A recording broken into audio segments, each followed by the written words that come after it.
പൂച്ചകളുടെ psychology വളരെ കൗതുകകരമാണ്. അതിനെക്കുറിച്ച് നമുക്ക് മനസ്സിലാക്കാം. അവരൊരു സോളോ ഹണ്ടർ ആണ്. നായ്ക്കളെപ്പോലെ കൂട്ടമായി ജീവിക്കുന്നവരല്ല പൂച്ചകൾ. അതുകൊണ്ട് തന്നെ അവർക്ക് അല്പം അഹങ്കാരവും സ്വാതന്ത്ര്യബോധവും കൂടുതലായിരിക്കും.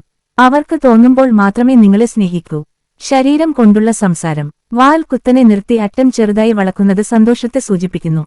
എന്നാൽ വാൽ വശങ്ങളിലേക്ക് അടിക്കുന്നത് ദേഷ്യമോ അസ്വസ്ഥയോ ആണ്. മുട്ടുക. ബന്റിംഗ്. പൂച്ചകൾ തലകൊണ്ട് നിങ്ങളുടെ ശരീരത്തിൽ മുട്ടുന്നത് സ്നേഹം കൊണ്ടല്ല, മറിച്ച് അവരുടെ ശരീരത്തിലെ ഗ്രന്ഥികളിൽ നിന്നുള്ള ഗന്ധം നിങ്ങളിൽ പറ്റിച്ച് ഇത് എന്റെ സ്വന്തം ആളാണ് എന്ന് അടയാളപ്പെടുത്താനാണ്. മ്യാവോ. മനുഷ്യർക്ക് വേണ്ടി മാത്രം. പൂച്ചകൾ തമ്മിൽ ആശയവിനിമയം നടത്താൻ മ്യാവോ ശബ്ദം അധികം ഉപയോഗിക്കാറില്ല. അവർ ഈ ശബ്ദം ഉണ്ടാക്കുന്നത് മനുഷ്യരുടെ ശ്രദ്ധ പിടിച്ചുപറ്റാൻ വേണ്ടി പ്രത്യേകം വികസിപ്പിച്ചെടുത്തതാണ്. പറിങ്. പൂച്ചകൾ ഒരിടത്തിരുന്ന് വണ്ടൂതുന്നതുപോലെ ശബ്ദമുണ്ടാക്കുന്നത് അവർ സമാധാനത്തിലാണെന്ന് കാണിക്കാനാണ്.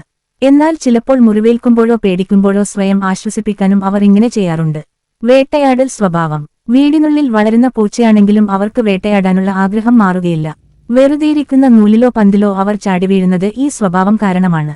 പൂച്ചകൾക്ക് നിങ്ങളെ ഒരു യജമാനൻ ആയിട്ടല്ല, മറിച്ച് തതുല്യനായ ഒരു സുഹൃത്തായിട്ടോ അല്ലെങ്കിൽ വലിയൊരു പൂച്ചയായിട്ടോ ആണ് തോന്നാറുള്ളത്.